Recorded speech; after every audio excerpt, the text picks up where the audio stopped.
इस कहानी की शुरुआत में एक ऐसे देश को दिखाया जाता है जिस पर वेंडरकॉय फैमिली राज करती थी और यहाँ की क्वीन थी हेल्डा नाम की एक औरत जो बहुत ही क्रूअल और कमीनी टाइप की औरत थी। वो अपने मजे के लिए जब चाहे किसी को भी मार देती थी। वो हर साल एक दिन किलिंग सेरेमनी रखती थी जिसमें वो शहर के उन सभी लोगों को पकड़कर मरवा देती थी जो लोग उससे बगावत करने के बारे में सोचते थे या फिर जिस पर भी उसे शक होता था। अब यहाँ हम बॉय नाम के एक 7 साल के लड़के को देखते हैं जो हेल्डा को मारने के लिए अपने गुरु से ट्रेनिंग ले रहा था। उसका सिर्फ एक ही मकसद था, हेल्डा को मारकर उसकी सल्तनत मिटाना, क्योंकि हेल्डा ने उसकी फैमिली और उसकी बहन को मार दिया था जिसे बॉय बहुत प्यार करता था।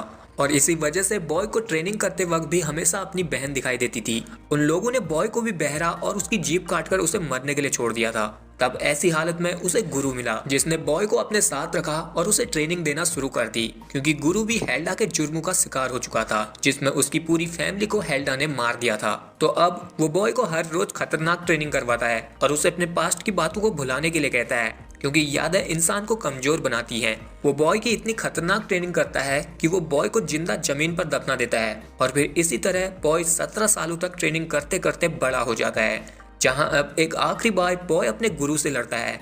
अब इन दोनों की फाइट में बॉय जीतने ही वाला था, पर तभी सामने बॉय को अपनी बहन दिख जाती है जिस वजह से वो फिर से हार जाता है। तब उसका गुरु उसे कहता है कि तुम अभी भी तैयार नहीं हो। बॉय वैसे तो अपने पास्ट की सारी बातों को भूल चुका था, लेकिन फिर भी उसे अपनी बहन हर जगह दिखाई देती थी और उसके दिमाग में सिर्फ एक ही चीज बैठ चुकी थी कि उसे हेल्डा को मारकर अपनी फैमिली और अपनी बहन की मौत का बदला लेना है। अब यहाँ इस ट्रेनिंग के बाद बॉय सब्जियां बेचने के लिए मार्केट जाता है, जहाँ एक लड़की उसे फूल देकर लाइन दे रही थी, जिसे देखकर बॉय का मन भी बहकने लगा था। लेकिन तभी इधर हेल्डा के सोल्जर्स आ जाते हैं, जिन्हें देखकर वो लड़की बहुत खुश हो जाती है क्योंकि उसे खून खराबा देखना बहुत पसंद था। तो अब बॉय उसके फूल को उसके मुंह में मारकर उन लोगों को छुपकर देखने लगता है, जहां अब हेल्डा की बहन का पति ग्लेन आता है, क्योंकि आज किलिंग सेरेमनी थी, यानी कि जब वो लोग अपने दुश्मनों को बेरहमी से मारते हैं। अब उन्हें यहाँ अपनी लिस्ट में लिखे 12 में से 6 लोग तो मिल जाते हैं जिन्हें पकड़कर वो अपने साथ ले जाने लगते हैं। पर इधर इनमें से एक लड़की इस चीज का विरोध करती है और ग्लेन को गाली देकर उसे हेल्डा का कुत्ता बुलाती है, जिस बात से ग्लेन को गुस्सा आ जाता है और वो गुस्से में उस पर गोली चला देता है। पर वो गोली यहाँ किसी दूसरे इंसान को लग जाती है, जिससे यहाँ मौजूद सभी लोग भड़क जाते हैं और वो लोग इन लोगों का विरोध करने लगते हैं। तभी मौका देखकर उनमें से एक आदमी ग्लेन को मारने ही वाला था कि यहाँ पर एक हेलमेट वाली लड़की आती है और वो उस आदमी का हाथ काट देती है। इस लड़की का नाम जून 27 था और इसकी फाइटिंग स्किल बहुत ही कमाल की थी। अब यहाँ पर जो भी लोग थे वो शांत ही नहीं हो रहे थे, तो अब ये सभी लोग उन लोगों को मार देते हैं, जो देखकर बॉय से रहा नहीं जाता और वो उनसे लड़ने के लिए जाने वाला था, पर उसे गुरु रोक देता है और कहता है कि अभी उसका वक्त नहीं आया है। तो तब बॉय उसे कहता है कि नहीं, अब वक्त आ गया है हेल्डा की मौत का। ऐसा कहकर वो छुपकर उन लोगों की गाड़ी में छुप जाता है, जिसके बाद बॉय उन लोगों के साथ उनके वेयर हाउस में पहुंच जाता है, जहां पर अब हेल्डा की बहन मेलिनी आती है, जिसका पति क्लेंट था, जिसे कि वो अपना पालतू कुत्ता ही समझती थी, क्योंकि उसके कपड़ों से लेकर चड्डी के कलर को भी वो खुद डिसाइड करती थी। अब यहाँ पर क्लेंट उसे बताता है कि उन्हें किलिंग सेरेमनी के लिए 12 लोगों की जरूरत थी, पर उनके पास सिर्फ 6 ही लोग हैं। तो तब मेलिनी बाकी 6 लोगों को ढूंढने का काम अपने भाई को देती है और यहाँ से चली जाती है, जो सब यहाँ बॉय भी छुप कर देख रहा था। लेकिन तभी इधर फिर से उसे अपनी बहन दिखने लग जाती है, जो उससे बात करके उसका दिमाग खाने लगती है, जिस चक्कर में वो यहाँ क्लेंट और बाकी लोगों की नजर में आ जाता है, जो लोग उसे देखकर उस पर गोलियां चलाने लगते हैं। तो तब बॉय को गुरु की वही बात याद आती है कि तुम्हें मारने के लिए किसी हथियार की जरूरत नहीं है, क्योंकि तुम खुद एक हथियार हो। तो अब बॉय उन सभी को एक एक करके फोड़ना शुरू करता है और वो जब इन लोगों से लड़ ही रहा था तो उसे यहाँ एक बेड़ियों में बंधा हुआ आदमी मिलता है, जो उसे कहता है कि अगर तुम मेरे हाथ खोल दोगे तो मैं तुम्हारी मदद करूंगा और तुम्हें हेल्डा तक पहुंचा दूंगा। बॉय वैसे तो सुन नहीं सकता था, पर वो उसके लिप रीडिंग करके बात समझ जाता है और फिर वो उसकी बेड़ियों को गोली से तोड़ देता है, जिसके बाद वो फिर से उन सोल्जर्स को मारने लगता है। पर इधर उनमें से एक गार्ड ऐसा था जिसके वेब फूकने पर उसके अंदर पता नहीं कौन से ब्रूस ली की आत्मा आ जाती है। वो टूटने फूटने के बावजूद भी बॉय के साथ पागलों की तरह लड़ता रहता है। तो तब बॉय उसके हाथ को एक मशीन में फंसा देता है, लेकिन वो पागल मशीन से खींचकर अपने हाथ को ही काट लेता है और बॉय के साथ फिर से लड़ने लगता है। तो तब बॉय उसकी टांग के साथ बीच की टांग भी काट देता है और कहता है कि अब खेलते रहे टंगड़ी टंगड़ी। फिर यहाँ इन सभी लोगों को मारने के बाद बॉय जब उस जंजीर वाले आदमी बैसू से बात करता है तो इधर क्लेंट आ जाता है, जिसे कि ये दोनों पकड़ लेते हैं और उसे धमकी देकर हेल्डा का पता पूछते हैं। तब क्लेंट उन्हें बताता है कि हेल्डा अपनी हवेली में ही है, जहाँ किलिंग सेरेमनी शुरू होने से पहले हेल्डा अपने परिवार के साथ पार्टी करती है। जिसके बाद क्लेंट उन्हें कहता है कि वो हेल्डा को मारने में उनकी मदद करेगा, क्योंकि वो खुद भी हेल्डा और अपनी पत्नी से नफरत करता था, क्योंकि वो लोग उसे अपने पालतू कुत्ते की ही तरह समझते थे। तो अब ये दोनों उसे अपने साथ रखने के लिए तैयार हो जाते हैं। लेकिन तभी बैसू से वो लोहे का बेंच उसके सिर पर गिर जाता है, जिससे क्लैंट के सर की चटनी बन जाती है। जिसके बाद बैसू बॉय को अपने साथ अपने साथियों के पास ले जाता है, क्योंकि हेल्डा की हवेली में बहुत सारी सिक्योरिटी थी, जहां घुसने के लिए उन्हें हथियारों की जरूरत थी। लेकिन यहाँ जब बैसू अपने अड्डे पर पहुंचता है तो वहाँ सिर्फ उसका एक ही दोस्त था, बाकियों को हेल्डा ने मरवा दिया था, जिससे बैसू को बहुत दुख होता है। और फिर ये तीनों मिलकर यहाँ हेल्डा की हवेली में घुसने का प्लान बनाते हैं, जो कि बॉय को घंटा कुछ समझ नहीं आ रहा था। लेकिन फिर भी ये दोनों वहाँ के सिक्योरिटी गार्ड को मारकर बॉय को सैफ बनाकर हवेली के अंदर भेज देते हैं, जहां अंदर फिर से उसे अपनी बहन दिखाई देने लग जाती है और वो उसके साथ पैनकेक खाने में बिजी हो जाता है। तब यहाँ बैसू, जिसने उन सिक्योरिटी गार्ड के कपड़े पहने थे, वो बॉय को उसका मकसद याद दिलाता है। तो तब बॉय जल्दी से हथियार ढूंढने के लिए किचन में जाता है, जहाँ पर सभी सैफ जब उसका असली रूप देखते हैं तो वो उसे मारने लगते हैं। तब इधर बॉय के हाथ एक फैन और एक आलू चिप्स छिलने वाला छिल्लर लग जाता है, जिससे वो यहाँ इन सबको छील देता है। जिसके बाद वो यहाँ से एक कुलचा लेकर क्वीन की टेबल तक पहुँचता है, जहाँ पहुंचकर वो हेल्डा का सर ही उड़ा देता है। लेकिन तभी इधर हेल्डा का भाई आता है, जो उसे गन पॉइंट करके बताता है कि उसने जिसे मारा है वो हेल्डा है ही नहीं। इस टेबल में जितने भी लोग हैं वो सभी उसके परिवार के डुप्लीकेट हैं, क्योंकि उसे पता था कि किलिंग सेरेमनी से पहले हर साल की तरह कोई न कोई हेल्डा को मारने की कोशिश तो करेगा। इसलिए उसने यहाँ अपने परिवार की जगह उनके परिवार के जैसे दिखने वाले लोगों को बैठा दिया, जो बात जानकर अब बॉय उस पर ही हमला कर देता है। तो तभी इधर जून 27 आ जाती है, जिसके बाद यहाँ पर बॉय और उसके बीच एक ताबड़तोड़ फाइट होती है, जहाँ फाइट के वक्त भी बॉय पैनकेक को खा रहा था। जान जाए भले ही पैनकेक नहीं जाना चाहिए। अब यहाँ इन दोनों की फाइट हो रही थी तो बॉय उसके हेलमेट में मारकर उसके हेलमेट को नीचे गिरा देता है। फिर जब वो उसके फेस को देखता है तो वो अचानक से रुक जाता है, जिसका फायदा उठाकर जून 27 उसे नीचे गिरा देती है और बॉय गिरकर बेहोश हो जाता है। जहां अब उसे वो वक्त याद आता है जब हेल्डा ने उसकी बहन और उसके पूरे परिवार को मार दिया था और उसके कान में गर्म सरिया डालकर उसे बहरा बना दिया था और फिर उसकी जीभ काटकर उसे मरने के लिए छोड़ दिया था। तो तब गुरु ने उसे बचाया और उसे अपने साथ ले जाकर ट्रेनिंग दी, ताकि वो हेल्डा को खत्म करके उसके पूरे साम्राज्य को खत्म कर दे।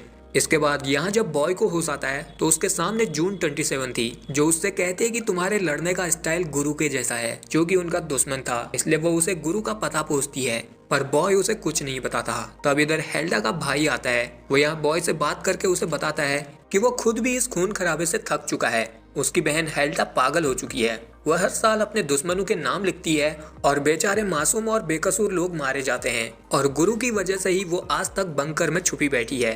फिर वो उसे बताता है कि हेल्डा जितनी कमीनी है उतना ही कमीना गुरु भी है। अगर दोनों में से कोई एक भी मर जाता है तो ये शहर शांति से जी सकता है। इसलिए वो अब बॉय की मदद करने के लिए उसे छुपाकर एक चाकू दे देता है। जिसके बाद यहाँ पर हेल्डा की बहन मेलिनी आती है, जो अब बॉय को किलिंग सेरेमनी के स्टेज पर ले जाती है, ताकि वहाँ उसकी मौत का तमाशा सभी लोग देख सके। अब इस शो को शुरू करने के लिए मेलिनी हेल्डा को बुलाती है, जो काफी सालों बाद उस बंकर से बाहर आई थी और कुछ लोग उसे मेंटली अनस्टेबल मानते थे, क्योंकि उसे हर किसी में अपने दुश्मन ही नजर आते थे, इसलिए वो लोगों को मरवा देती थी।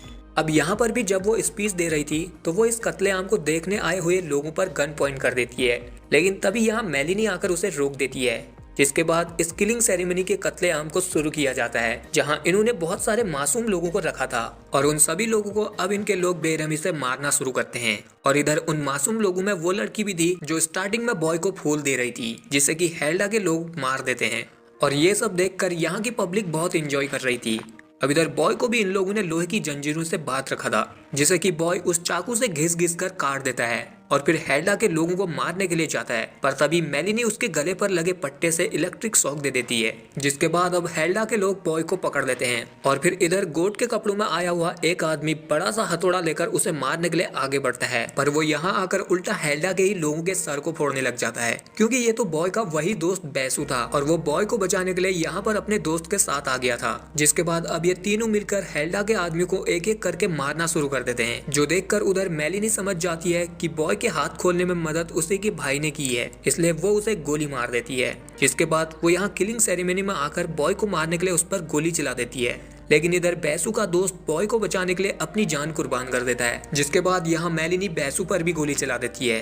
तब ये देखकर बॉय उसे चकमा देकर उसे एक पाइनएप्पल से दबा देता है और फिर मेलिनी को कैमरा के सामने लाकर बांध देता है, जिसके बाद वो उसके मुंह में कैमरा घुसाकर ही मार देता है। अब इधर बैसू गोली लगने के बाद भी जिंदा था, तो वो बॉय से अपना वादा पूरा करने के लिए हेल्डा जिस बंकर में छुपी थी उस तरफ ले जाने लगता है, जहाँ पर इनके रास्ते पर अब हेल्डा के बहुत सारे सोल्जर्स थे, जिन्हें की बॉय अपने पास्ट की बातों को याद करके काटना शुरू कर देता है। जिसके बाद जब यहाँ सारे सोल्जर मारे जाते हैं, तो वो जब पीछे मुड़कर देखता है तो वहाँ उसका दोस्त बैसू भी मारा जा चुका था। तो अब बॉय अपने इस आखिरी पड़ाव में आकर उस बंकर की तरफ जाने लगता है, जहाँ रास्ते में उसे हेल्डा का भाई जख्मी हालत में मिलता है, जिसे कि मेलिनी ने गोली मारी थी, और वो अब यहाँ पर उस बंकर को खोलने की चाबी बॉय को दे देता है। इसके बावजूद भी बॉय को उस पर गुस्सा था, क्योंकि गुरु ने हमेशा उसे यही बताया था कि उसकी माँ को इसी ने गोली मारी है, इसलिए वो अब अपनी तलवार से उसका गला काटने वाला था। पर तभी यहाँ उसे फिर से अपनी बहन दिखती है, जो उसे ऐसा करने से रोकती है, क्योंकि उसने उनकी मदद की है। तब बॉय उसे कहता है कि मुझे तुम्हारी अब कोई जरूरत नहीं,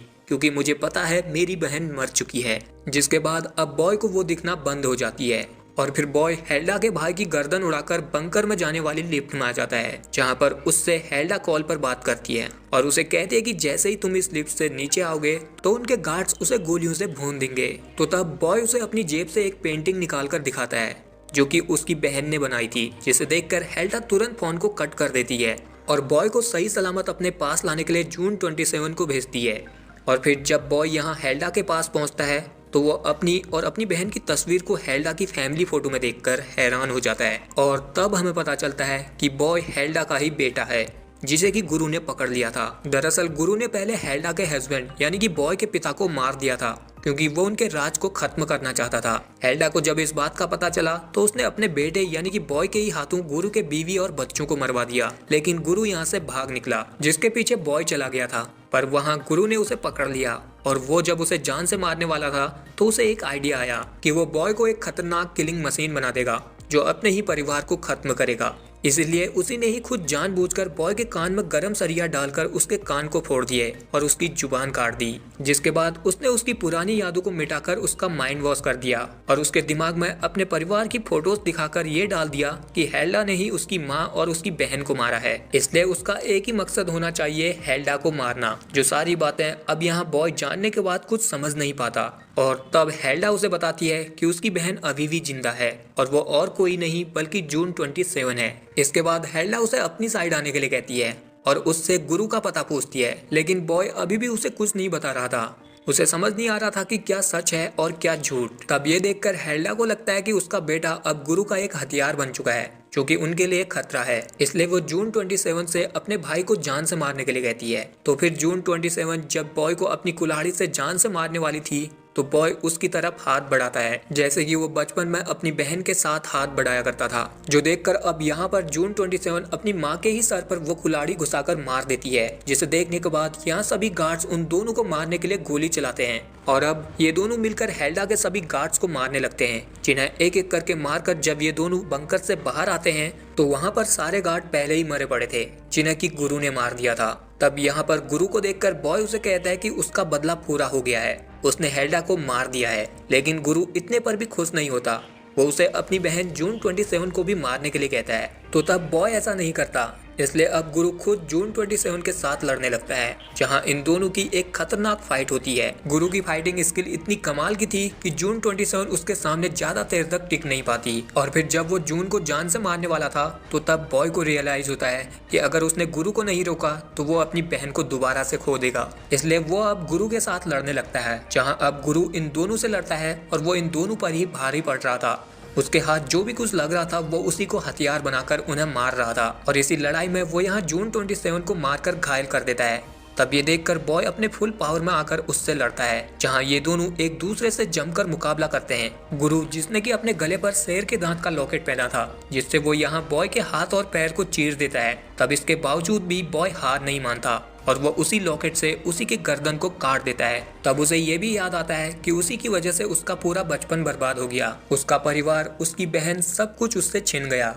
और अब यहाँ गुरु को मारने के बाद बॉय अपनी बहन के पास जाता है और उसे उठाकर अपने साथ ले जाता है, और फिर ये दोनों ये डिसाइड करते हैं कि वो कहीं दूर जाकर अपनी मर्जी और आज़ादी से जिएंगे, और यहीं पर ये कहानी एंड हो जाती है। सो गाइस, आई होप कि आपको ये वीडियो पसंद आया होगा। अगर आया तो इस वीडियो को लाइक शेयर के साथ चैनल को कर दीजिए सब्सक्राइब। बाकी मैं मिलता हूँ अगली वीडियो में, तब तक के लिए आप मेरे चैनल की और वीडियोस को भी एंजॉय